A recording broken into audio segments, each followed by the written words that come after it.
আজ পর্যন্ত কোনোদিন মুসলমানদের উৎসব শবে বরাত একটা হিন্দু মসজিদে দেখার জন্য আসলো না। মুসলমানদের উৎসব শবে কদর একটা হিন্দু কোনোদিন চাওয়ার জন্য আসলো না। মুসলমানদের উৎসব রমজান মাসের রোজা একটা হিন্দু কোনোদিন তোমার সাথে সমাজ করার জন্য রাখলো না।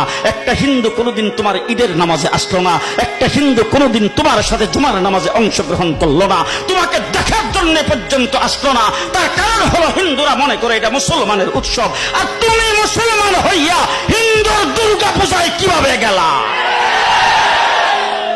তোমার কি হয়ে গেল? তোমার কি লজ্জা শরম তুমি দয়ে ফেলে দিয়েছো? তোমার কি কোনো লজ্জা শরমও নাই? লজ্জা শরমও নাই। আবার কি সুন্দর বলতেছ, ধর্ম যার যার উৎসব সবাই। হাই হাই হাই, ও মুসলমান যুবকেরা ভালো করে শোনো, ধর্ম যার যার উৎসব সবার, তাইলে বিয়া যার যার বউ তো সবার। জি, বিয়ে যার যার বউ সবার, পুষ্কুনি যার যার মাস সবার, গাছ যার যার ফল সবার, ক্ষেত যার যার ফসল সবার, দোকান যার যার মাল সবার। এখন ঘুমাইছে কি কথা বলেন না কেন?